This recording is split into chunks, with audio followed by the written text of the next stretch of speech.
Hello there, Jarod the Dark Jedi here. As all of you are aware, the Screen Actors Guild and the Writers Guild are both on strike. And after some consideration, it has been determined that review content, like what is mostly predominantly makes up a lot of what we produce, is still going to be not considered crossing the picket line. It is still encouraged by the Screen Actors Guild, who established new terms additional to what was being asked to be complied with the WGA. What we do here, the conversations we love to have with a bunch of our friends, to have with you guys, is not possible.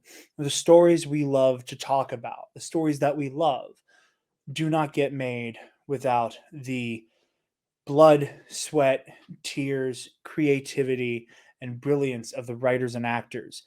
And currently, the studios who produce the things we love um, are working these writers and actors to death, not compensating them appropriately, and are trying to replace them with AI.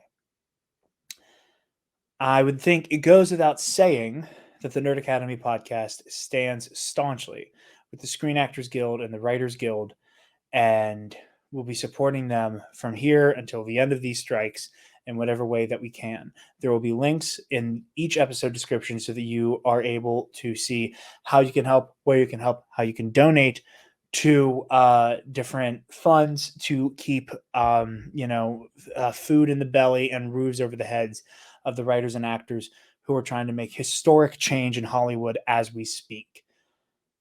This review, this discussion, this news roundup, whatever the episode may be, was recorded during these strikes.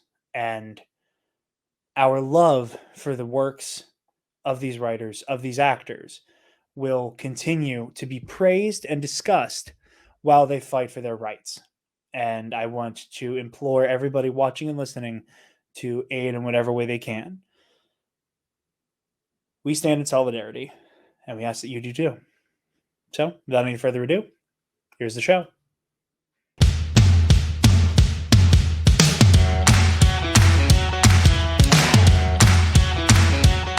The Nerd Academy podcast is released weekly at 12 p.m. Eastern Standard Time, available on our website at www.thenerdacademypodcast.com and wherever you listen to podcasts. You can find the Nerd Academy podcast on Facebook, Twitter, Instagram, and YouTube. You can also help support the show by going to patreon.com/The Nerd Academy podcast, where every donation allows us to bring you more exciting content every week.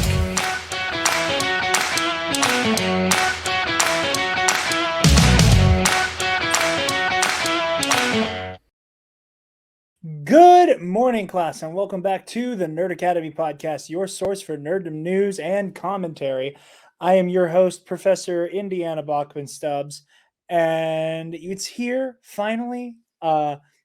We have taken, we say it in the episode. I'm recording this outro after we finished, almost exactly a month after the fucking movie came out. But it is here, our Indiana Jones and the Dial of Destiny review. I'm very excited to talk about Indy 5. I love this movie. Spencer loved this movie. I think we have a fun conversation about it. Yeah, just super, super excited. Couple programming notes real quick before we jump into it.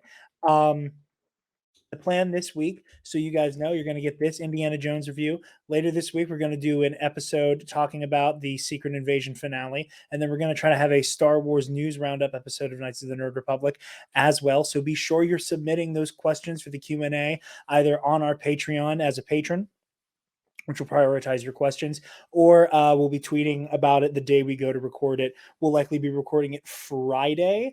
Put an asterisk next to that. I'm going to be planning and hoping to do a Secret Invasion season review to be recorded this weekend and uploaded next week. The following week, however, the week after Secret Invasion wraps up, there may be a lull in content production. Just as a heads up, I am going to be beginning a training week for my new job. And that's pretty much going to be like 3 p.m. to 9 p.m. every night. And that's going to be pretty hard to get some recording time in otherwise. But so there may be a brief lull in output, so be aware of that.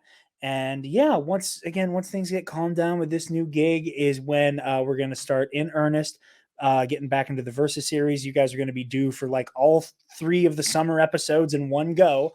So some things may get flipped around with the Versus series. So stay tuned for that. Very exciting stuff. $5 tier gets you access to our Knights of the Nerd Republic Versus series. There's a lot to enjoy there. But before we jump into the episode, before we talk Indy 5, a brief word from our lovely sponsors at one moment. There we go. SundaysBloodyMary.com. You guys know the drill. Sundays Bloody Mary has the most badass Bloody Mary accoutrement in the multiverse with their 3-time award-winning spicy Caesar mix and their mild and traditional mixes if the spice isn't for you. They also have their award-winning pickled dilly beans, okra, and asparagus if you're going to get your freak on and garnish that bad boy. And you can get on over to that rim salt if you're really feeling freaky. So go on over to sundaysbloodymary.com/shop. Use code TNAP, TNAP at checkout and get 10% off your order and help out your favorite nerds while you do it. But now I bring you our Indiana Jones and the Dial of Destiny review. So go forth and seek fortune and glory in our fun conversation about this lovely, lovely film. And it is time. It has been a long time coming between a mission trip to Jamaica and very crowded schedules. Me with all the preliminary stuff with the new job, and then not knowing exactly what was going to be kosher or not for the SAG-AFTRA WGA strikes. Our Indiana Jones and the Dial of Destiny review is, I think, exactly a month after the movie came out. Yeah. I mean, what June 30th was that the? Yeah. Oh yeah. That's right. It was the 30th. So we are just under a week away from this review being exactly a month late. But we here at the Nerd Academy give partial credit. That's right. And we got life things going on, and we'd love to do this. We love to bring you wonderful content, wonderful, thoughtful reviews, and sometimes the timing isn't 100%, but the intent is there, and the love is there. I did not purchase a fedora and an Indiana Jones Roosevelt not to do this review. There came a point where it was like, I bought this outfit, we're doing a fucking review.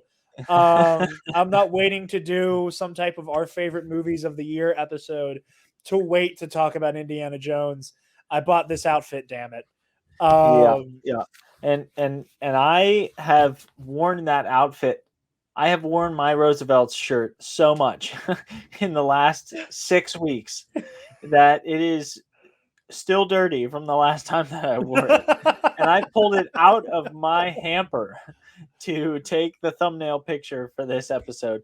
But in lieu of that shirt, I'm not wearing the shirt today, but in lieu of that shirt, I do have like my manuscript copy, my print proof before I put it on the real paper of like the Grail diary that that's right. Trying to DIY. You were doing that. That has been a DIY about that.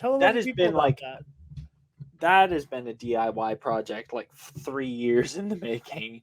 I found on Etsy this cool PDF. It was like $10 for the PDF prints of 10 signatures worth of Grail diary, and I got it, and I was like, I have no idea what any of this means. And over the years, I have pieced together like what it means to print out something by signatures. Look it up if you don't know. And I bought like some ornate looking papers to put it on. And so at this point, just before I graduated from college, I went to the college print shop and I said, can you print me this on this paper? And they said, sure. So I did it. And since then, I cut the paper to size, but I have not done anything else with it. And so it is one of the several half finished projects that I'm working on to get that Grail diary put together and published and actually finished and ready to go. But it's going to be a cool project. But just to show you like how much I love the Indiana Jones franchise, there's that half finished. That was what I just showed you here. That was the let's print this thing out on regular printer paper just to make sure that I know how to put this thing together. That is the version of the Grail diary that you're seeing right now. And again, it's available on Etsy. So I forget who exactly the vendor was that I bought it from, but it's pretty cool. I flipped through Yeah, it, and it you has a brought lot it of this. up. I remember you talking about like I'm making the Grail diary from the Last Crusade, and I was like, based as fuck. I love it. Yeah, it has a lot of the like the imagery that you see in the diary from the movie, and just flipping through, it seems very chronologically sound, like the way that Henry would have wrote it, Henry Senior, as he was discovering things. So it's gonna be cool. It's gonna be one of those books that like once I finish putting it together, I might actually read it. It's gonna like that interesting. But anyway, yeah, welcome to the long-awaited Indiana Jones and the Dial of Destiny review that has So been what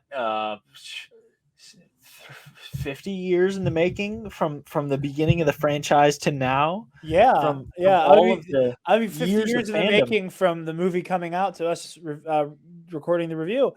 Um, well, Yeah. so I will say it puts us in an interesting position talking about the movie, where you and I now get to go. We've had like 3 weeks to sit on it. Yeah, So it's how are you it's feeling 3 weeks later? How are you feeling coming out, and then 3 weeks later? I had my engines primed a little bit because a college friend of my dad's popped by today to visit, and he's a big movie nut. And he was like, they were talking about movies, and he's like, "Oh, there's the new Indiana Jones movie. Did you see it yet?" Because we were talking about how we had like a 19-inch mini television with a built-in VCR. And when I was a kid, that's how I had to watch the original three. Is I had to Oh, watch them on the VHS tape in that one single working unit that took VHS tapes, the 19-inch television. And I remember I would watch it in the basement where that thing was, and that was the only way I could watch them. yeah. And we were talking about that, just reflecting on that, and he said, have you seen the new one? So it gave me a chance to just really briefly reflect on that, and um how in some ways it was very reminiscent of the previous movies. In some ways it was unfortunately reminiscent of the previous movies. um there were some good, there were some bad, or some better, some not quite as preferred by me, I guess I should say. But there was also some new and some tongue in cheek ironic.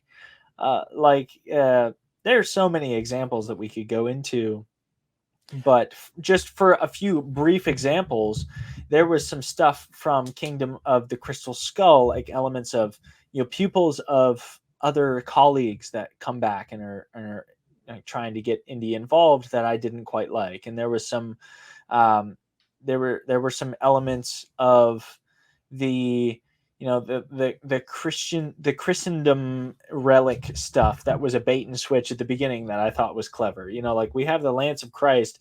And I remember, I don't, either in my head or in real life, I leaned over and I was like, that's not what it would have looked like. Like that, like if it were an Yeah. actual, if it were the actual lance of a Roman officer, it would not have looked like that at all. And so I was kind of like already like, okay, either they didn't do their homework or this is a total bait and switch. Well, what's really funny about that is that, in the lead up to Dial of Destiny, our friends, friend Alex Damon of the show Star Wars Explained Yeah, was yeah. doing some really fun like Indiana Jones explained videos, and I believe it's an Indiana Jones Dark Horse comic is about him going after the Spear of Destiny, Yeah, which I yeah. thought was funny. Also, in those comics, the first time Indy and Belloc go to blows is over a crystal skull, Wow.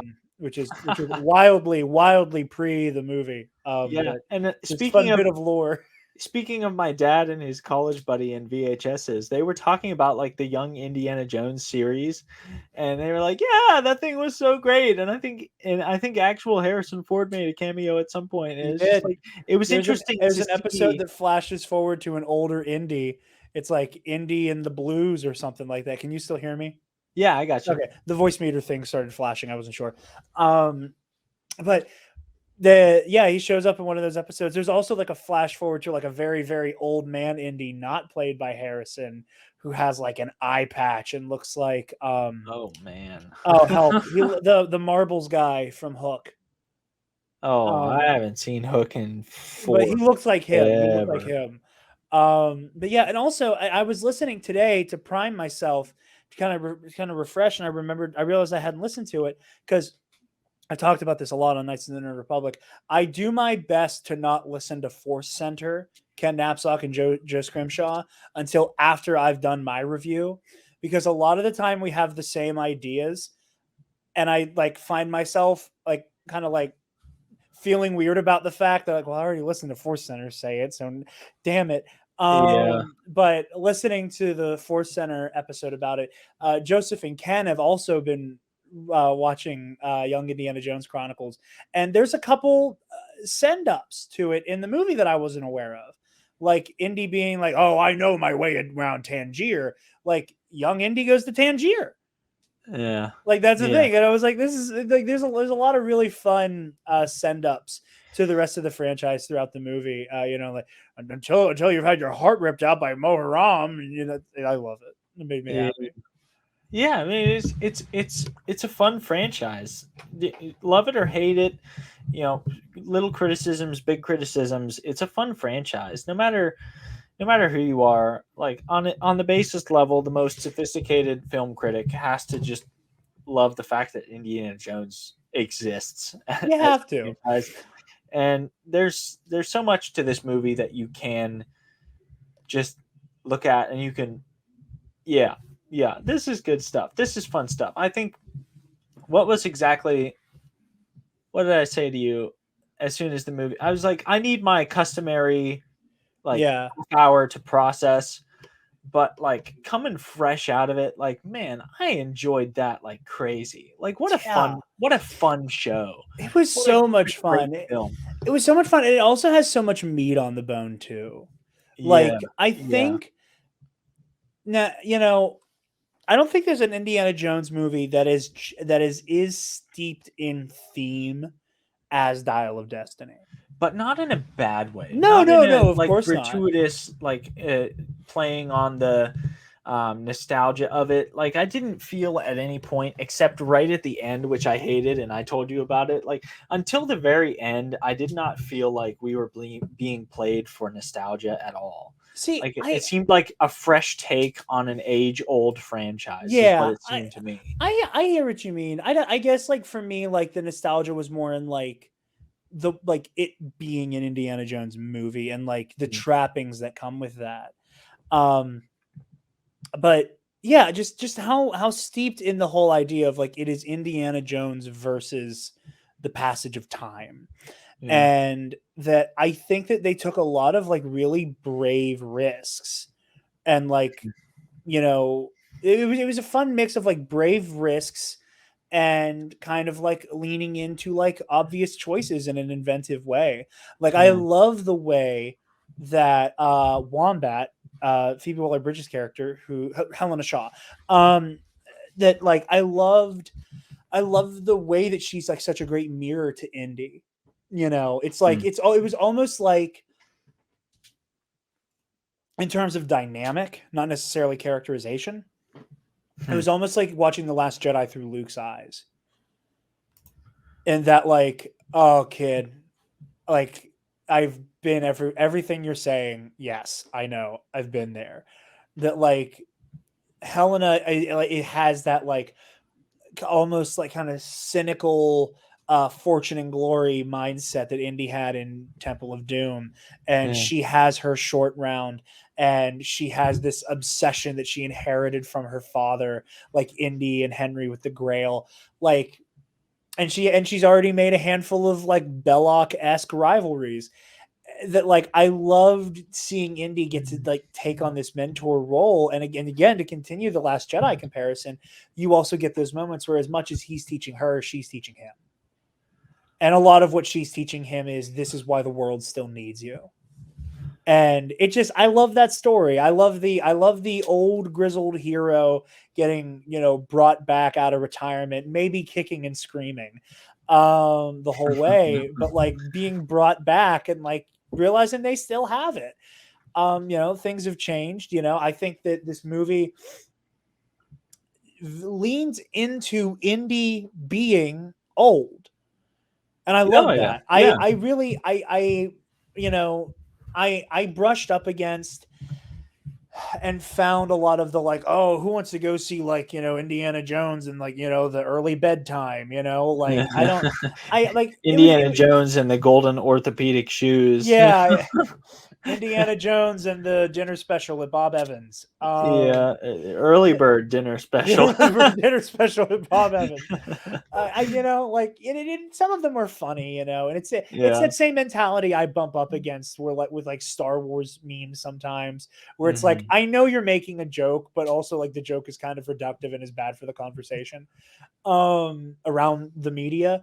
And there are a lot of people I like, like a lot of like the podcasts I listen to that are more like news and like political culture stuff related.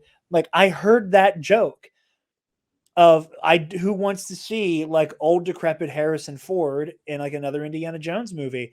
And while yes, like corporate Hollywood can be cynical and at times paint by numbers, but like just discounting this movie as like, oh, it's a cash grab and you're going to milk Harrison Ford for this one last time. Harrison wouldn't have come back if he was not fully into the idea. Like this is the same guy, like we all like to joke about Harrison Ford hating Han Solo. He came back because he liked The Force Awakens. He came back because he liked the story they pitched for Han. And he came back for a very heartfelt 30 seconds in The Rise of Skywalker, which I think is even more of like not a refutation, but like kind of like a caveat on he doesn't hate Han that much. Where like here, like how enthusiastic he was to come back and play Indy. Like there was something here, and we know that now, having seen it. Like we see the what was there. And I get frustrated because like, people have pointed out Lucasfilm, they're the only people right now who are telling stories about growing old. Like, and like we're two young bucks in our mid-20s. Like those things don't necessarily aren't something necessarily we like directly relate to. But and like yet, yeah. There's but there's still something poignant, as we are getting older. And like I think for people our age, these stories that are at once blown off as fan service and nostalgia bait, that are kind of harkening back to like golden ages of franchises, Star Wars, Indy, Michael Keaton's is fucking Batman again. Yeah. All to varying degrees of success. Toby and Andrew are, back in slinging webs. There's something beautiful about like as us as younger adults who grew up with these stories, like our forebears in nerd culture. We our grew dads up with them because our parents literally grew up with them and loved them, and so they passed them on to us. Yeah, So we're like second generation Indiana Jones fans. Yeah, so there's something really interesting and beautiful in like at the same time watching our parents get older, watching our heroes get older with them, at the same time that we're getting older too. Like it's like we've already come of age, like I think a poignant way to put it is like, again, like kind of throw it back to Star Wars. Like in terms of like how old we are, if we're mapping ourselves on the Luke Skywalker, Endor's happened already for both of us. You know what I mean? Like we've both already, exceeded that age. People always do that weird thing where it's like, I'm 33, it's my Jesus year. We need to start doing like I'm 23, this is my Luke Skywalker year. This is my Battle of Endor year. Mm. Um, so I find that fascinating. I love the way that they handle it with Indy here. That like in very subtle ways, like the fact that Indy is kind of this manifestation of I just want to live when it was easier and simpler. I want to live during the time where, like, yeah, the bad guy was so cartoonishly obvious. I punch Nazis. I'm Indiana Jones. This is my life. And you get that weird ambiguity. You get, again, shouts out Force Center. They did their Indiana Jones and the Perilous podcast, like, road to Dial of Destiny. And Spencer, as somebody who doesn't, as someone who does not like Kingdom of the Crystal Skull, I think you should give their episode about Crystal Skull a listen. I think you should listen to that and then the episode of Bombad Cast. Well, I'm afraid to, for the amount of respect I have for the boys at Bombad, I'm afraid that if I listen to their Kingdom episode, I'm gonna be fully converted, and I'm like, no, I can't. I mean, well, It's if so you bad. want, if you want to be extra afraid of being converted, their guests for that are Alex and Molly Damon and Alden Diaz. No, no, So, no, so it is no, a murderer's no, you row can't. No, defending Crystal Skull. no. I'm intellectually intimidated. Just like in terms of sheer professional clout, there's nothing I can say that can stand up against those guys. Like, just the Bombad crew would be enough. But you throw in the Damons and also Alden freaking Diaz. Man, I love those guys, but I can't compete. But no, like, and again, I feel the need to be like, hey, Force Center said this too because I listened to their episode while I was at work.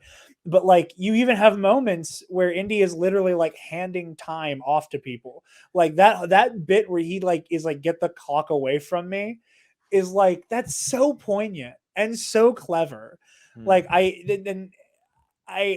love moments like that. I love Indy being like so dedicated to trying to live in the past, because his present is so grim.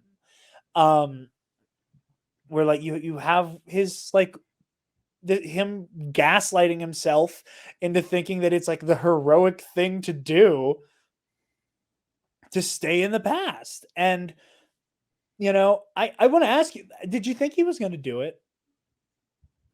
Because I was like getting worried. I was like, I don't like this. Indy, no, what are you doing? I was getting a little concerned about the direction the movie was taking with his his argument to stay with Archimedes, and I want to pick your brain about that. Um, as I think I mentioned to you the night that we saw it, I think the interpretation of the final sequence depends a lot on your cinematic view of time travel and like the butterfly effect. Just purely, oh, what was I gonna say?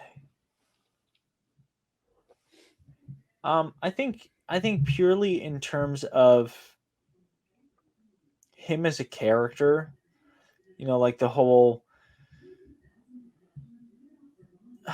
see it, that whole thing, and part of the reason why I think this movie was so interesting and so good was because it is very thought provoking and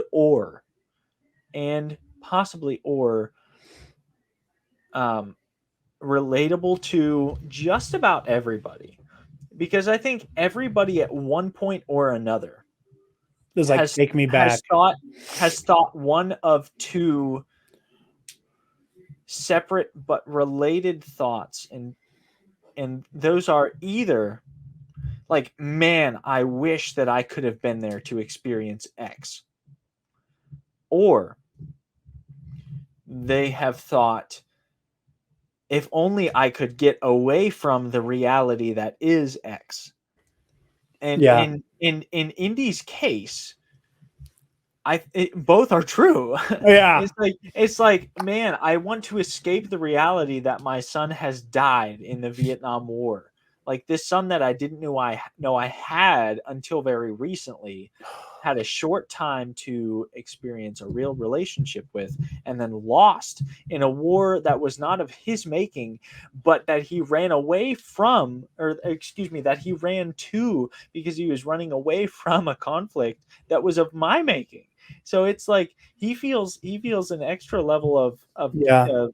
of responsibility for what happened to his son. So he's trying to escape the reality that he's trying to escape that reality, Well, I think while if you he's also want to also add into yearning that, for. I don't want to interrupt you, but I don't want to forget about this.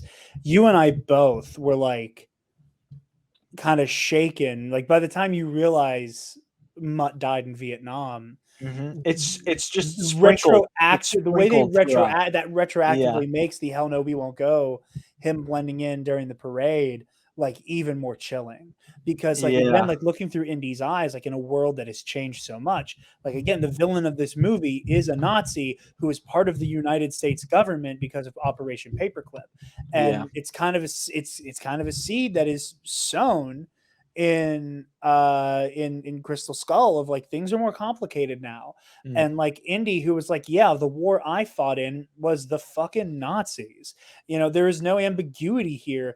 And then like Vietnam is a very different conversation It of is like, you know, it is very nuanced, and you know, there's a lot of elements that go into support of the war, or yeah, anti-war sentiment, and the politics that go into that. It's a much more complex, much less like these are the Nazis. We yeah, gotta literal supervillains, the Nazis, yeah, yeah. and you know something that you know not not not that the that our show is equipped to get into the ethics of the Vietnam War, but like I think we could take a rudimentary amateur stab at it, well, but but to just just for say the that sake like of today, when to for what most people would yeah, consider yeah, a war that was not needed to be had, then yeah. that is where Indiana Jones's son lost his life.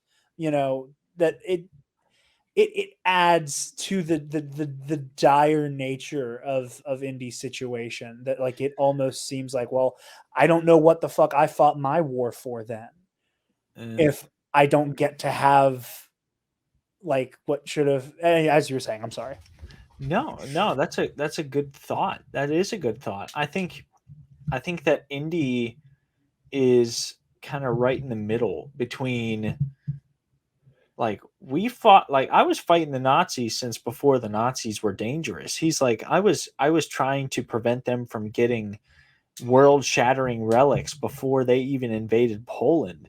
And yet, yeah and so, like, also if one of the best anybody, lines in the movie one of the best lines you, in the movie, you should have absolutely. stayed home you should have stayed out of Poland Yeah. Um, one of the best fucking li yeah, great it was just like, wow, that was directly on the nose, um, but really good. I think for part of it, Indy recognizes that there was more at stake, even from the time of Raiders with these Nazis. Like he knew he was fighting an absolute evil from the beginning. I think there's a part of him that knew that. And yet it is brought home to him personally, not just in the macro sense, like, oh, this is the great evil. We are people of the great good fighting the great evil, whatever. Um, I think thematically there's a personal element of that says exactly what you were saying. Like, we fought this great evil so that we could enjoy great good, that we could be free of that evil. And yet, that great good of mine is lost to another war that would, like I fought a war that was a right, like, from Indy's perspective, like, that is a righteous war against an absolute evil. This, like, my son, like, I did that so that I could enjoy a life with my son, my family, my future. And yet my son was lost to a war that was not of his making, a war that was not justified in the same way. Like, that was a moral war, this is a political war, and it's not fair. So I think he's wrestling with that a lot, um, as you brought up just now. And yet I think And then he loses Marion again because of it. Exactly. And so as you throw in all these elements of personal loss just with Mutt and having Yeah, lost. just Mutt and Marion, and that's not even Yeah, taking into consideration that like Marcus and his father have been gone for how long. exactly. It's he's got like all of the people, including like Professor Slughorn, whoever from the fourth movie that we don't talk about. I mean, I like know, like I know. he doesn't make any the movie doesn't make any reference to him at all. And so like all of his colleagues, all the people that we're familiar with are gone. Yeah, The yeah. only people that show their face at all in the entire movie that we're familiar with are Sala and Marion. Like that's Well, it. and I love that, but I love that he still has Sala and Marion, and Yeah. I Yeah. love, I very much love the role that Sala plays. Is that like Sala? I think he's having a similar experience to Indy with that whole like Indy. I miss the sea. I miss the desert. Yeah. Where like I love that Sala. We see the first time Indy kind of like has a moment where he recognizes we can't keep running back into our glory days. Mm. You know, that he first has that moment with Sala where Sala's like, I have my passport, I'm ready to go. Which part of me wishes he came along just because I love Sala. Every Yeah. time you and I Yeah. have ever talked about Indiana Jones on or off mic, it is a countdown to how long it takes to start talking about how much Sala rules. Yeah. uh, Absolutely. Sala, Shot that dog at 12. very much so, because Sala has like a fucking brood of grandbabies. My God. Um, but no, I love that. I love also again, Helena Shaw is such a fantastic character. I love everything she represents. I love this the very full bodied arc she has over the course of this movie, and I think it sets her up as like one of my favorite indie characters, like within one movie. Like she is so fascinating, and part of that is just Phoebe Waller Bridge is great. Phoebe Waller Bridge is fantastic, and if Lucasfilm is keeping with this rule that it seems like they're instituting of if you did a voice, we'll bring you back in live action, like we got with Andy Serkis, with Kino Loy and Supreme Leader Snoke. Mm. I want Phoebe Waller Bridge in Star Wars again. Not again. I love Solo. I am a big Solo defender. L337 is one of my favorite characters in that movie. And she is in a movie that has Donald Glover as Lando Calrissian in it. So like that is a That's steep saying order something. to be one of my favorite Well, characters in that movie. you know me. Like I got not just Donald Glover, but Yeah, you get Woody I got Harrelson my in. boy Woody in there. Yeah, Like between Childish Landino and Woody Harrelson as like a space cowboy, Solo's it's a tough to that's a claim the hard number three ensemble to spot. be in. That is a hard ensemble to Yeah. be on. And she's this absolute scene stealer in Solo as well. So I want her back in Star Wars. She's just so much fun. I love her. I love the sound of her voice. She's just so damn charming. Um, I do want to talk about our villain for this movie, Mm. Jurgen Voller, who Spencer and I were laughing and commiserating over in the car ride back from the movie theater because I don't know if it was a sound mixing issue or if it was an us problem, but every time they said this man's name, we could not Could hear what not they were hear it. saying. We cannot hear it. We heard Schmidt, like his assumed name, like his post Operation Paperclip name. Yeah. But every time someone was like, and this is They're like, like this is We're like, excuse me?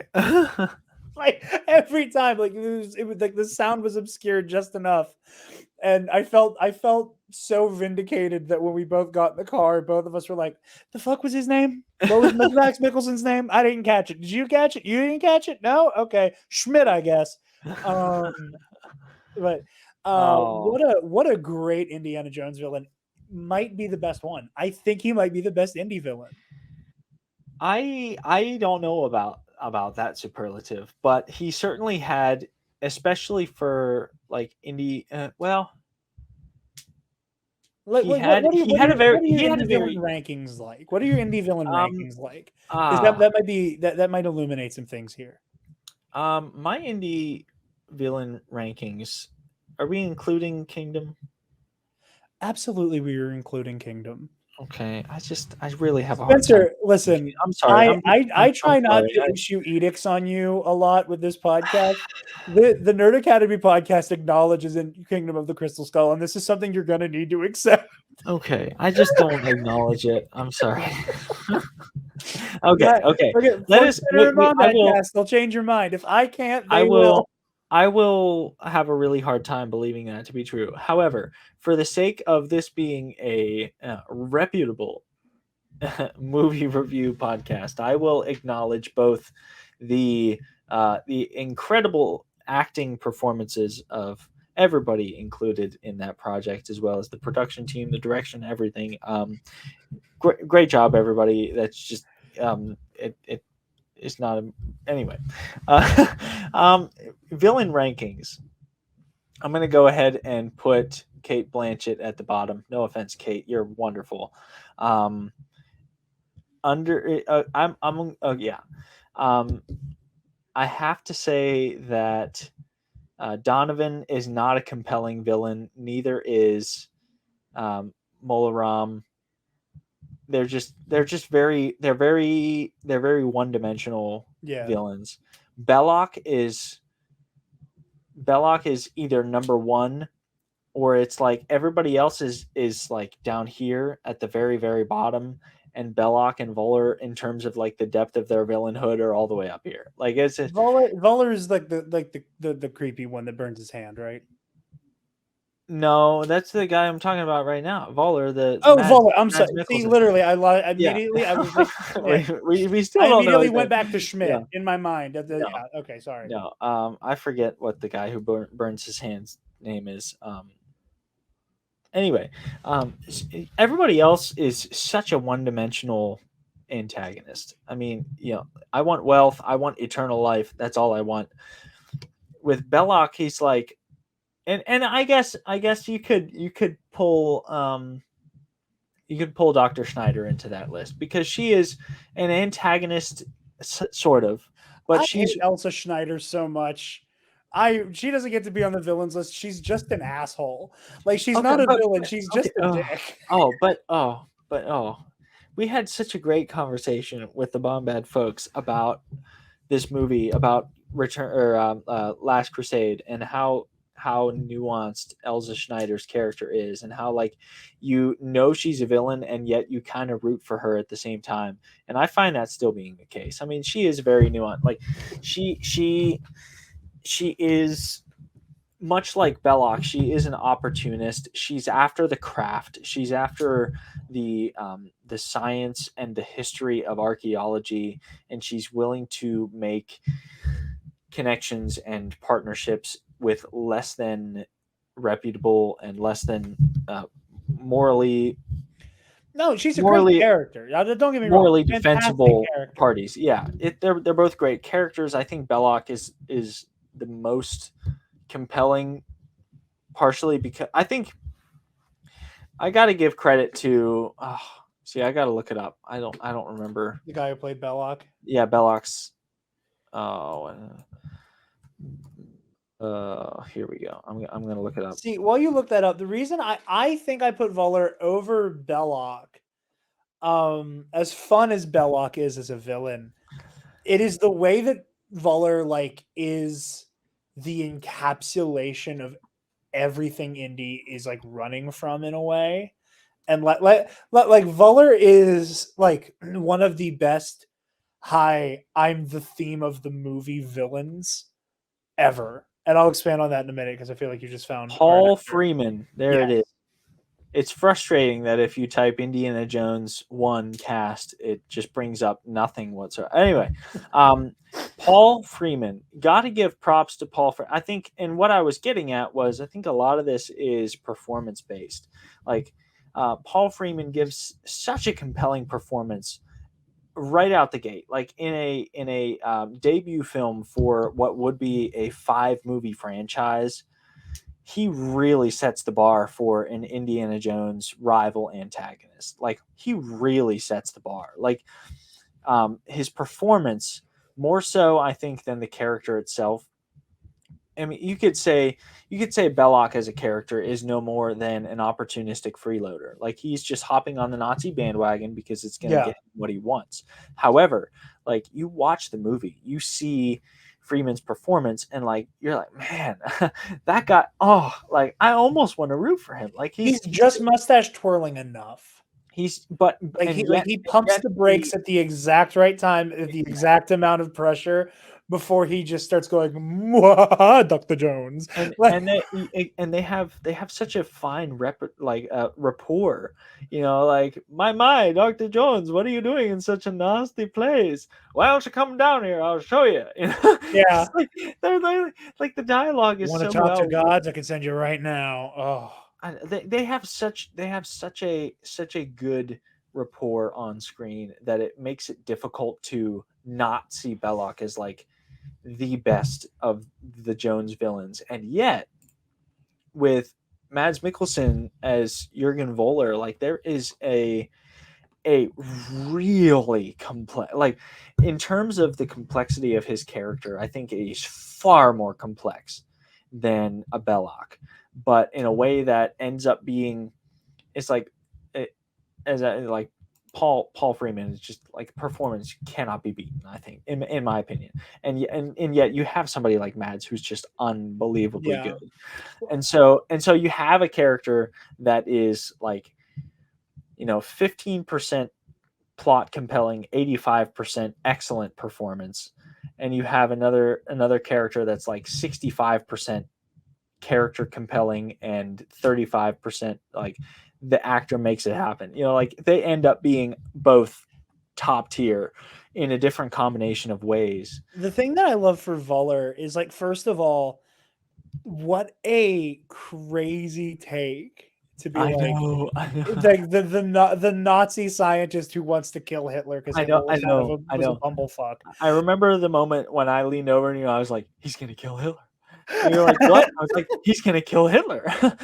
You were so excited when you put it together, I know. and I was like, it oh my gosh. suited so well, like that incredibly sinister moment with it, Yeah. like where like the way that Vuller is like the the way he talks to that waiter at the hotel, like Yes.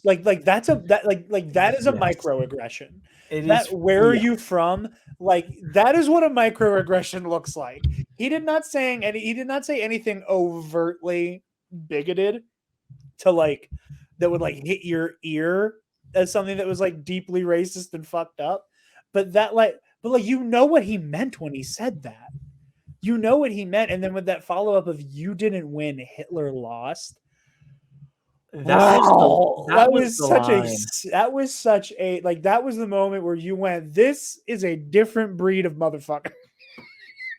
And also that was the line that was like whenever he said he was going back to 1939 or whatever, I was like, "Oh, like this boy is not going back to like destroy some critical member of the Allied force. Like he's not Yeah, he's going not going back back to like whack Churchill or anything. to kill like 3-star General Dwight Eisenhower or Churchill before he takes office. Like this boy is going back to kill Hitler. Like he's going to do it right. And I'm saying Yeah, that for those of you who are listening listening. and not watching, I'm saying Very right big air in quotes just big air happened. quotes. Like he's going back to do what Hitler did, but right in Yeah, big air quotes. yeah, You know, yeah.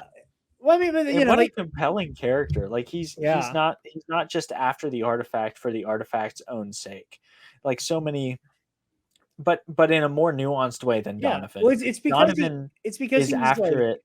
sorry, Well, it's like you go Donovan is first. after the artifact, but he's not after the artifact for its own sake. He No, he wants wants, eternal life. yeah, But for Voller, it's like I'm after the artifact, not for its own sake and not for something it can do for me, but like we're going to literally rewrite history with well, it's this because thing. it's an instrument to him, and I think that's what Yeah. makes. I think that's something that separates him from your Bellocks and your Donovans. Uh, the KGB Kate Blanchett is just name's Yeah. escaping me. It's like I can't remember Kate. how to say I just say it. But like they had some level of either reverence or desire for the power associated. Volder's like, it's a calculator.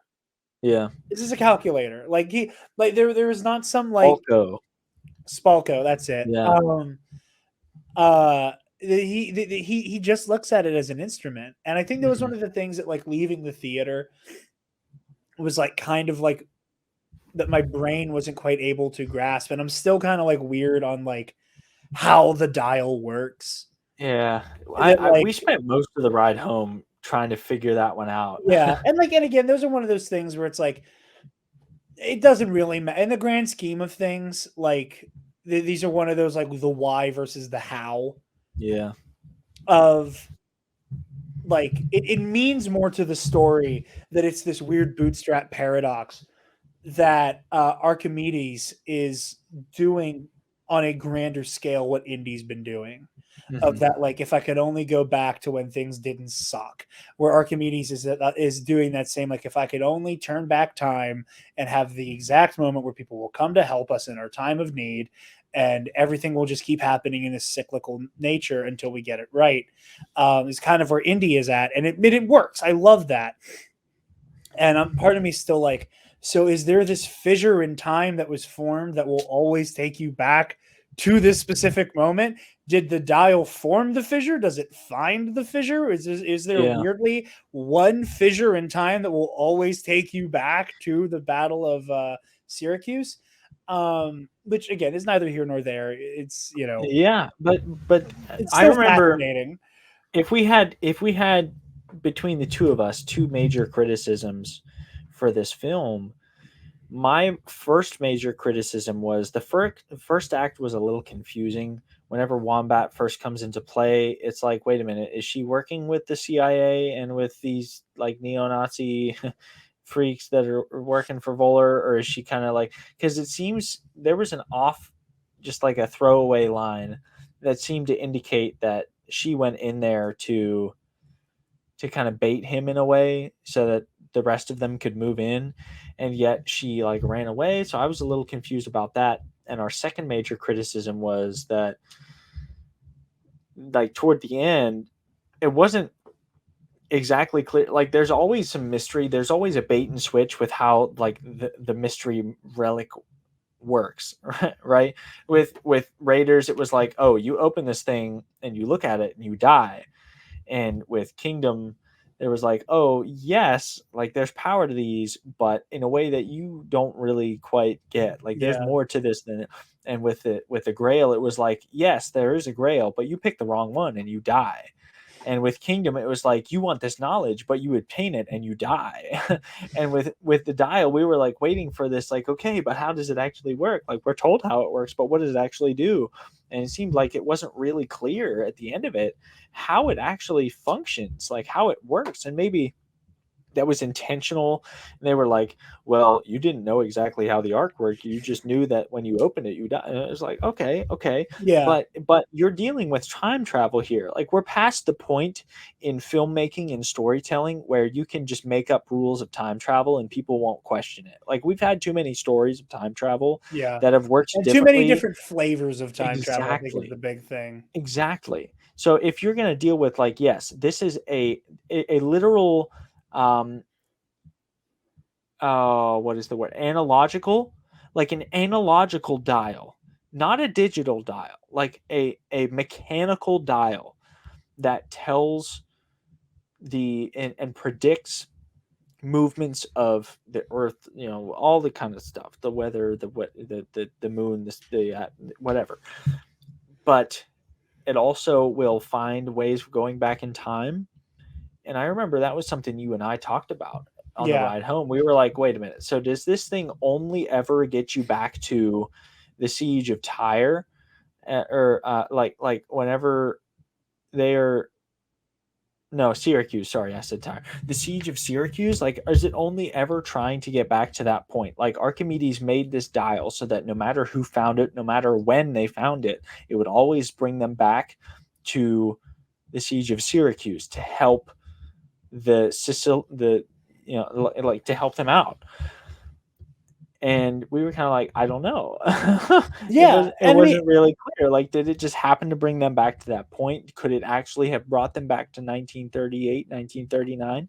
Who knows? yeah, I think the thing that makes it more confusing is that like they do the haha, the bad guy didn't know how the artifact works twice, and Indy was wrong too. Like I think that's what kind Yeah, of muddied the waters, is that like with that, again, that great continental drift, you dumb dumb, was like, oh my god, that's so clever. And it was like, oh, so he's gonna miss the mark, and now they have X amount of time to yeah. accidentally have to kind of save Hitler. Which I always thought, or not always, but whenever we were talking about it in the car, I was like, was that a last ditch effort? Like, was he just trying to was he bluffing his way out of this, hoping that they would turn Did around? Indiana Jones abruptly turn Han Solo for like a split second and like, I'm just Yeah, gonna lie. yeah. I'm just gonna make some shit up. Exactly. Like I really couldn't tell. Like if he thought Yeah, he I was think he right, if thought he he was was right, and then bluffing. he also was like, "Oh shit, that was a ballista." Yeah, he's like, Oh and fuck. it's funny. It's always funny when you see the villain thinking they're right for a half second, and he's like, just where we thought it would be, like just off the coast of Sicily in 1930. Wait a minute, this is this is Like, like yeah, thousands of years ago. you're in Italy, all right. You're Yeah, no, but I do love that it is it is cyclical. And seeing Voller, like again, seeing Voller die the same way every Indiana Jones villain dies, where it's, okay, here's your wish, have fun. Like, yeah, do you really want these Sankara stones? Good, it's going to burn your hand off. Oh, do you really want all of this knowledge, Spalco? Well, you're going to get a pan-dimensional being lobotomy because of it. Like it is part of the Indiana Jones DNA. And again, like the very fun bait and switch with the tomb itself, which is so good, where like there's the weird inscriptions, and he's wearing a watch, and you get that moment, it's like, oh, it's like time travel. Which I think part of another reason why I was like a little lukewarm on like the resolution with the dial, um was like, for some reason, I thought this was going to be the first Indiana Jones movie where the relic is used multiple times, Hmm. and that's my fault for thinking that time travel would be more important. I thought I time think that travel was going to be why Voller was alive. I think that because I seem to recall. Let me finish my first thought. I think that partially the trailer is to blame for that, because Perhaps. I remember after having seen the trailer thinking a similar thing, because that was why I was so skeptical, was because like, oh great, this is just like a time traveling Indiana Jones movie. This sounds like the worst thing ever made. And so I was really, really skeptical coming into this movie for that same reason. And I think it might have been, and we can revisit the trailer and see if this is the case, just like um, individually. But I remember thinking the same thing after having seen the trailer, that there would be like multiple uses of the relic to jump them around in time, but it never Yeah, happened. because I don't know. For me, I think it's because like they don't try to age up or de-age Mads Mikkelsen very much. Like Mm. Vuller kind of looks the same that he does in the 40s, that he does in the Yeah, 60s. yeah. That I was like, oh, well, so like Vuller is time traveling in some way. Where I don't know. And maybe that's just me and the fact that like I thought that motherfucker should have died. Um, I also, again, thanks to the guys at Force Center, did not Hmm. fully appreciate the joke of Probably your should face have. I mean, rings a getting bell. smacked in the face that bad, anybody should be dead. Yeah. I also did miss the your face rings a bell joke until they pointed that out. Um, Spencer, I think you're lagging a bit, just as a heads up. It's But yeah, no. probably it's probably because I'm trying to watch the indie trailer off screen just to see if I was as right as I thought I was. No. You're good. But no, I will abandon that pursuit.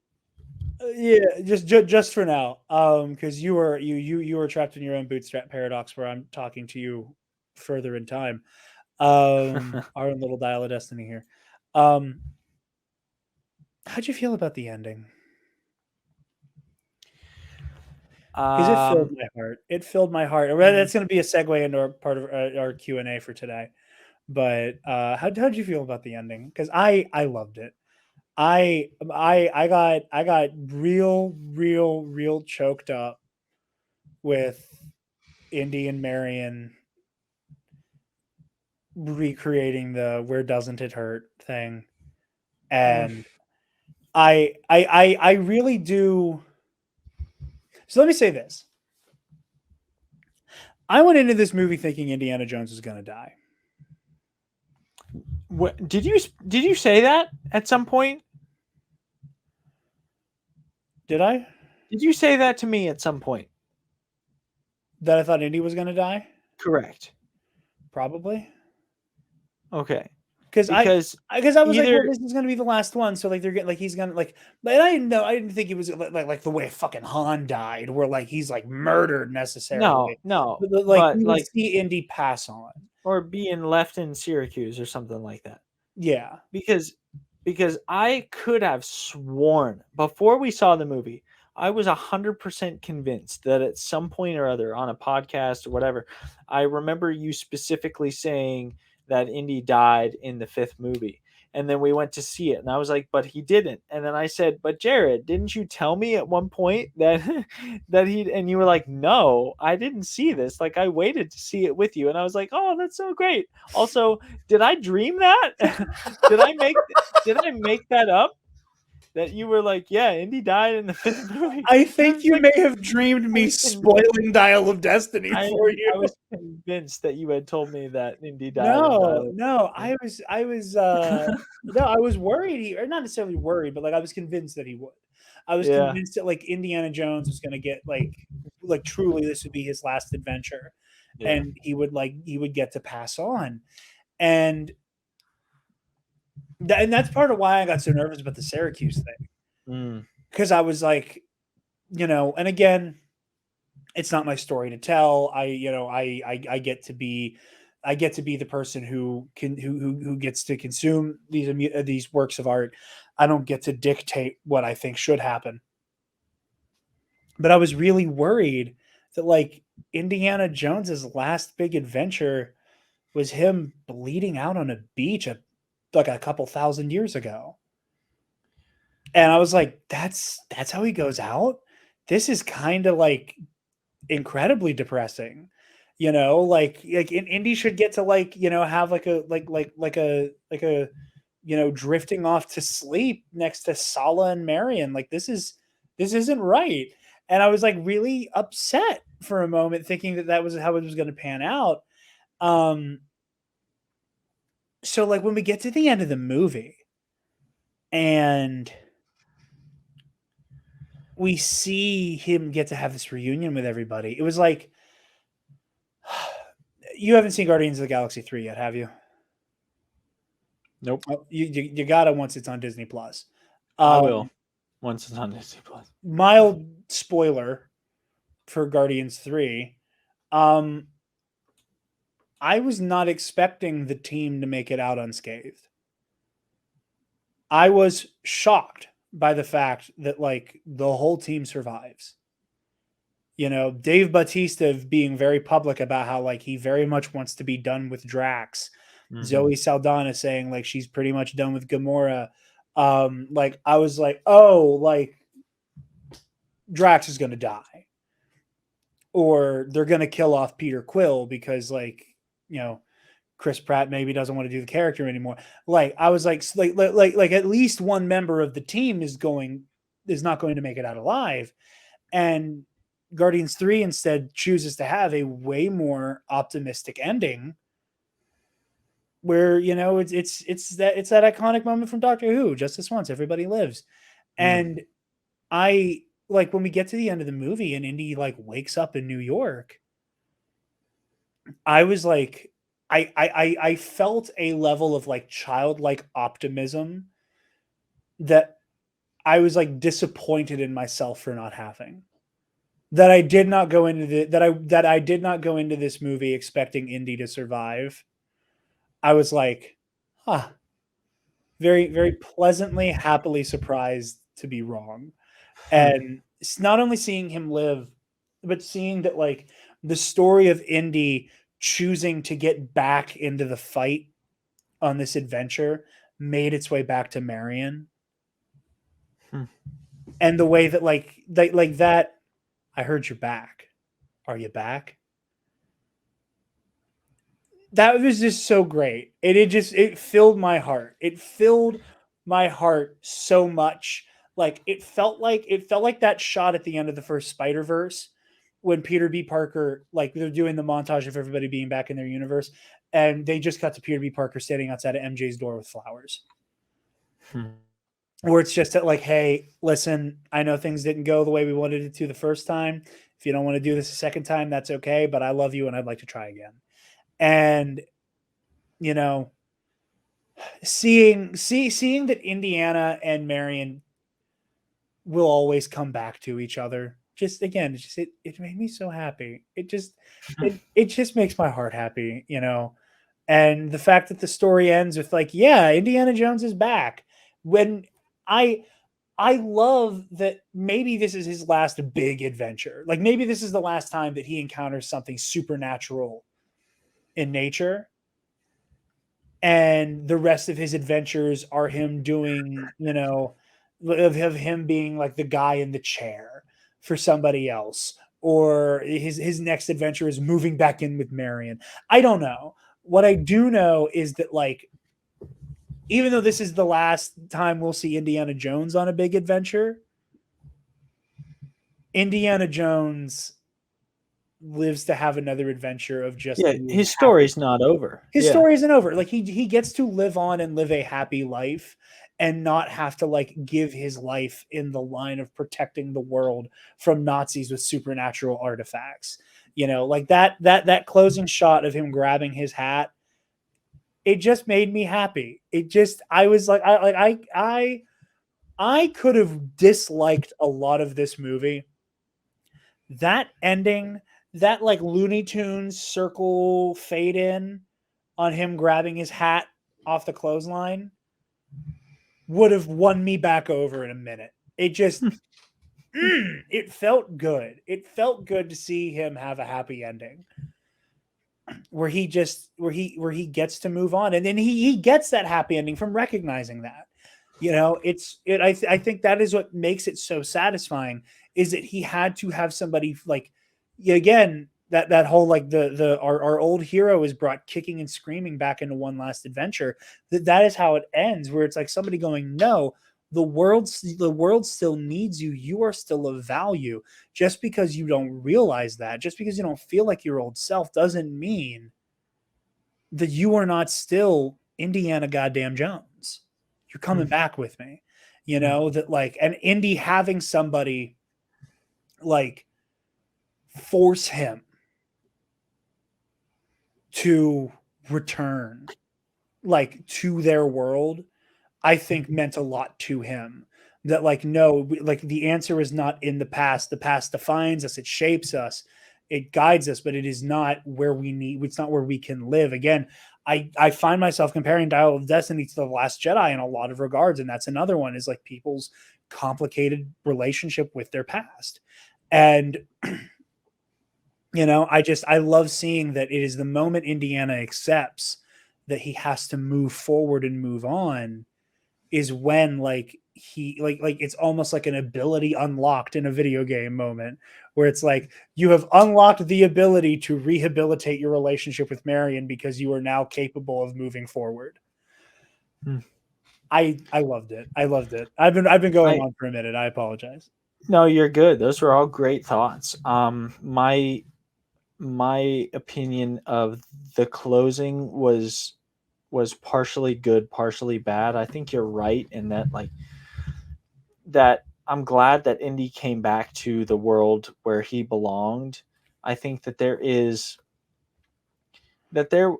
if I were in Wombat's shoes on the shores of Syracuse, I'm not sure what I would have done. Like if you leave this guy here, this is a guy that has already been shot 9 times, was just shot a 10th time. He is like 80 something years Yeah, old. he's in his 80s, and this is a long time ago. This is And like a and bajillion BC, AD, whatever the hell it was. I can't remember. yeah, it's like this is a guy who's really, really old. He has lost almost everyone that has ever meant anything to him in his own time. His greatest passion that we know of that's left is history and archaeology. Like, would it not be the most humane thing to like allow him the opportunity to die in like literally seeing around him transpiring his passion? Like, would that not be a humane thing? There's half of me that's like, sure, that would be a humane thing. There's other half of me that's like, no, you gotta save his butt. Like, he is clearly delusional, he's clearly depressed. Like, He's get not him thinking back, straight. Yeah. get him home, get him home and save him. And I'm glad that the side of Wombat that is the latter side of like my own presentation just now prevailed, because like it turned out, I think, really well for him. Like, he had more at home to live for than he thought he had at the time, which is like what you hope anyone who has suicidal ideations comes to realize. Like, you have Yeah. more here than you do there. Trust me. Like, please listen. I Like, think. Sorry, I didn't mean to cut you off. no, I'd like to hear that. No, I think that in a different movie where Indiana being at the towards the end of his life is framed differently, Hmm. that other outcome where he stays in like ancient Italy is the right play narratively. Like, I think a version of Indy that is like, I've lived a full life, I've lived a satisfying life, and I have, I like, I'm ready to take this step into the great beyond. And I think it'd be kind of neat if I got to do it in the past. Yeah. Like, that is one thing, like that is a version of this story that would be, I think, equally interesting, where it's like, Marion didn't leave him because they were grieving their son. Like, they were married for a very long time and she passed away, Mm. and he has had a fulfilling relationship with Mutt and has met his grandchildren, and like he's able to say goodbye to Mutt, or someone is able to say goodbye on his behalf to Mutt, and he's able to very Thomas Wayne, Bruce Wayne, Flashpoint, get like someone's able to give Mutt a letter from Indiana saying goodbye or something. Like, there's a version of this story where Indy is just like at the end of his life and chooses to spend his last days living history. Mm-hmm. And I think that could have been beautiful. But the way that the movie frames where he's at, like you said, is just shows like he's not thinking straight. He now has an exterior wound that matches the wound he's been walking with for years now. Yeah. Of missing his wife and missing his son and his father and his mentors and all of these people, that like this wasn't Indiana like this was not Indy, like, oh, this is where I'm meant to be. It was Luke on Octo. I came to this island to die. Yeah. You know, um, Yeah. it was just fantastic. I I like how Marion came back at the end. I do like that. I think that how they did it was a little much. I know, I love and respect how much you love like the where does it hurt? Like, show me that, like the real cheesy callbacks, in my opinion. Like, to the it's like, I think that whole scene would have been much better executed in a more understated way, in a way that would have been equally understood and yet much more meaningful. Like, rather than him waking up and like he's got Indy's baggage is clearly tied to the loss of his son. and it's clearly tied to the loss of the son that he shares with Marion. And so that whole scene, like they meet up, that whole scene, in my opinion, would have been like I might have cried. I might have actually cried at this movie had they done it like instead of like well, where doesn't it hurt? And she's like pointing all over, and like I get it. It's cute. It's a callback to the OG movie, but like he says like, well, where doesn't it hurt? And her just taking a beat and saying like, it's not your fault, Henry. Like I know that it hurts. I know that he's gone and I miss him, but it's not your fault. Like it is not your fault that he's gone. Like it hurts like everywhere. I know it hurts everywhere. Like it hurts inside, it hurts outside, but it's not your fault. Like just one line like would have made so much of a difference in that scene. Like doing like we were talking about like the old bait and switch, right? It's Yeah. like doing like going in for it. Well, where doesn't it hurt? And her responding in compassion, not with like the old, like kissy kissy, making up that way, but in like responding, because I think in that context, a real person with a real loss like that would not respond as positively to a physical gesture like kissing the elbow and kissing the whatever, like kissing on the lips and making up that way. They would have responded first with an emotional reconciliation, like I, I know it yeah, hurts. I I know it hurts, but it's not your fault, and I'm here now. It would have been a heavier ending, but I think it would have been a more emotionally satisfying one. That's just my take, though. no, that's valid. I think for me, the reason it like the reason for me it soars is getting to see Indy like have a moment of seeing Indy finally get like someone coming back to him, Mm. you know, and that it is like him being able to move forward. And I think that for me, I think that like the it's not your fault, you know, we can help each other together. Like I I like that being the subtext of what happens rather than it being text in lieu of them like having a moment of like soft rekindling. But what you said is completely valid as well. I can't say I disagree with what you say very It's much. tough. It's tough because I think both, like what you saw on screen in reality that you really liked, and what I wanted to see on screen that was not to be. They're like one and the same, but there's no way of showing them both simultaneously on Yeah, screen. you It's kind of like have to pick either one. either one is going to be subtext or the other one will be, but they're two sides of the same reconciliatory story, which is what makes it so tough. It's just like having to pick a side is the toughest thing because they're the same, but you can So only show one. yeah. Um Coming towards the end here, we do have a question Q&A segment wise from director Jake. Um do you think this is a satisfying ending for Indy and the franchise as a whole, or do you want to see more spin-offs?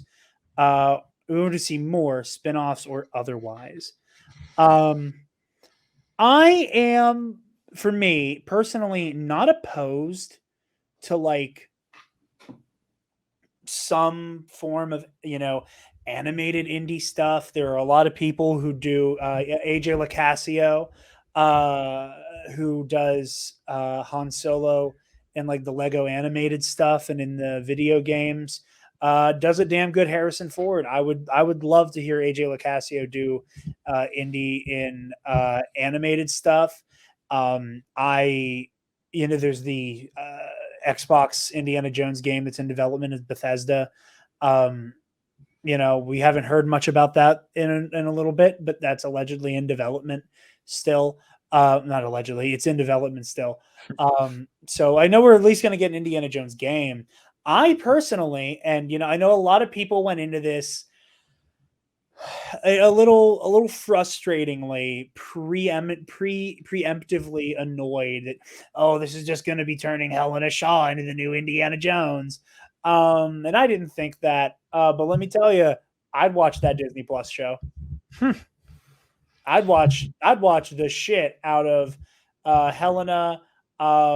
Teddy was his name, right? I think Her so. sidekick. I think I'd so. watch Helena and Teddy go on like Indiana Jones style adventures using like Indy's resources and research as like the backbone for their adventures. I'd totally watch that. I'd watch the shit out of that. Huh. I don't need it. Like I don't know need that it. I Like this would. is a satisfying ending. But like there's totally stuff you could do here, and I think that they left enough parts laying around to tell more stories within the Indiana Jones universe. Like I Yeah, said, I don't need it. I'm happy with this ending, but I'll never I say no don't to more think Indy. I don't think that I would watch that TV show, only for the reason that I still haven't watched the National Treasure TV show, and I ate that up when I was young. Both of those movies, both the National Treasure movies were unbelievably good. I love them to death, but I still haven't like watched the TV show. So I'm not sure that I would watch it, but just not because I wouldn't be interested to, but just because I wouldn't. But I would see myself in the same way that, despite the no, in the same way that Marcus was a kind of less adventurous but still older and somewhat learned mentor to Indy. I wouldn't be opposed to seeing a franchise where they kind of revamp that with Indy as the guy who sits back and Yeah, is like. and Harrison's But doing a lot of TV these days too. So like that's not something I'm that's hoping like out that of his. as far as live action goes, Indiana Jones, like Henry Jones Jr. as a protagonist, I'm hoping that that is done, because I think it would be a little much to extend it any further. But doing like I was telling Jared off air, my dad had a college friend of his stop by today to just hang out and chat, and they were talking about the Young Indiana Jones series from like the 90s, and how I think much you they may have said enjoyed this that. while we were recording. I can't Were we remember. recording I think anyway? we were recording. I think that was at the beginning of the episode. Yeah, but like an animated what if style TV show of Indiana Jones, and like some little adventures of his from like filling in the gaps a little bit, I wouldn't be opposed to. Absolutely. I mean, like, it's not talked about or explored as much as like the Star Wars EU, but there were volumes and volumes of Indiana Jones comics and like a bunch of Indiana Jones novels Yeah, about stuff like the Spear of Destiny and like and like all these other his time in the iconic. OSS in Yeah, World War like II. Yeah, I would totally watch a like an animated show where it's like Indiana Jones going on adventures keeping artifacts from the Nazis. Like you could totally sell me like on a show he's where it's like like, the no, ultimate actually monuments Indiana man. Jones's entire world was shit like the Ark of the Covenant from the moment he got the Covenant back from the Nazis. Like that's He's like all they made him do for like he is like 15 years. the ultimate monuments man. Like Yeah. that is Indiana Jones. What else we got?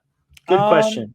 that's all we have for the Q&A. I think I wanted to end the episode doing like an Indiana Jones rankings, but you know what? I think I'm going to give that time.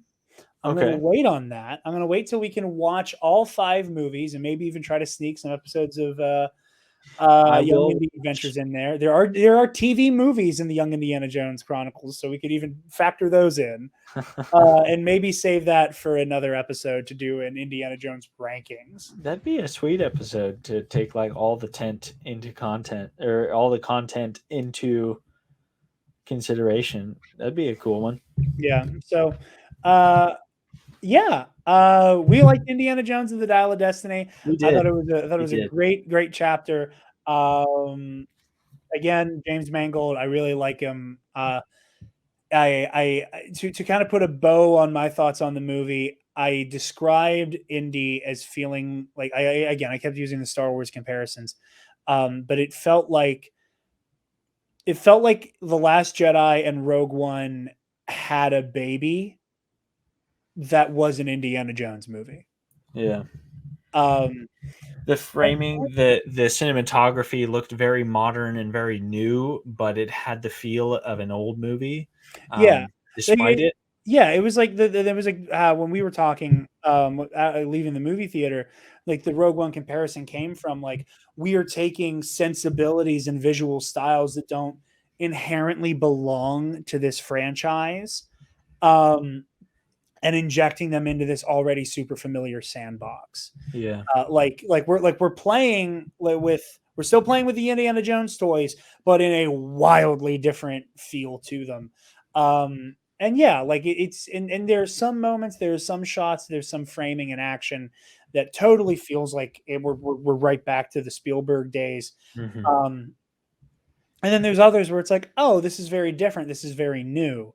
And yeah, I think honestly, at the end of the day, I think the thing that I'm always going to be sad about when it comes to Indiana Jones is that how many times they tried to make a fifth movie and they just couldn't get the pieces to connect.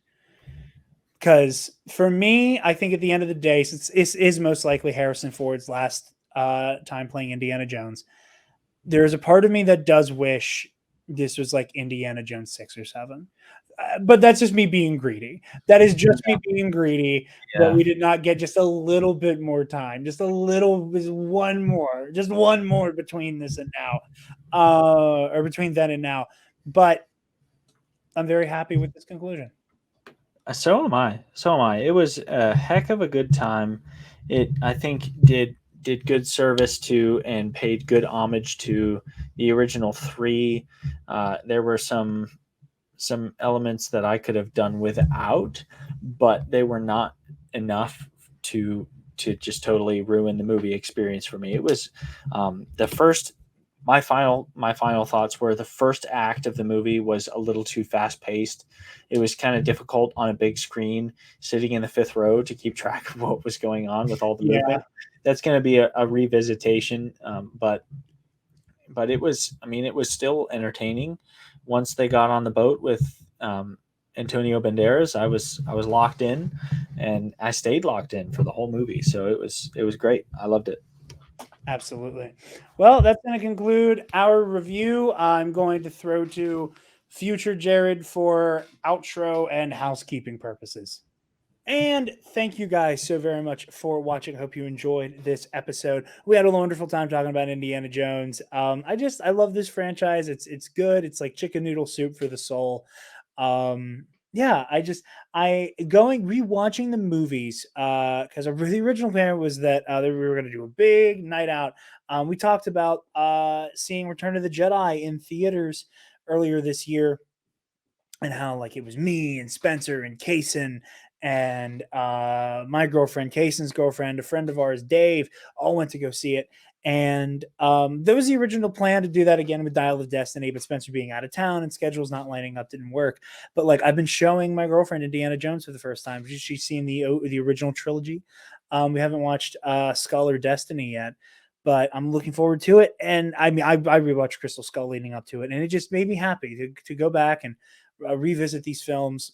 They bring me so much joy, and I cannot wait to sit down and put all 5 on and watch them consecutively and really go on the adventure from beginning to end. I love this movie. I think it has so much heart. I think it is a very meaningful movie. It's one of those movies that's like inspired me to like dive deeper into it. I've said before, once we're able to have Studio 2.0 up and running, I want to get into making video essays for this channel as well. And one of them I do want to do an indie video essay. So yeah, with that, thank you guys so much for watching. You can find me on Twitter, Instagram, and Threads at Dark Jedi 2552, and you can find the Nerd Academy podcast on Facebook, Twitter, Instagram, YouTube, Threads, wherever you get podcasts, and on our website www.thenerdacademypodcast.com, where if you're feeling generous, you can donate to our Patreon. Hey, give me $1. Speaking of our patrons, thank you to our $10 alumnus. I lost it. Keandre Lloyd, Colin Provolone. Sir. So good.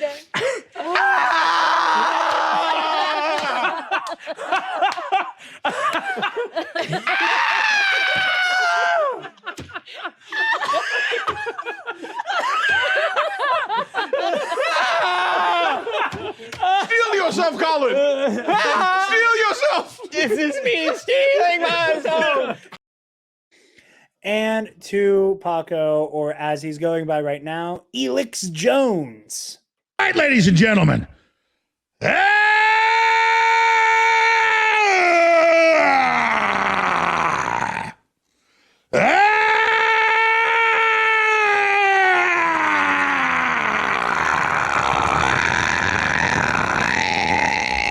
From the front lines of the information war, it's Alex Jones.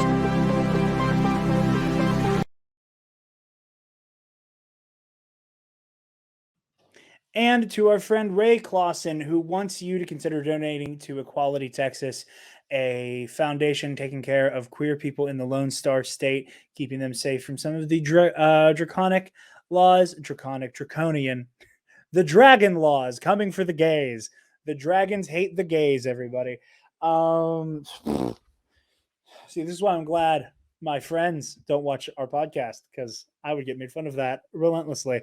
Anyway, donate to Equality Texas and protect queer people from dragons. Oh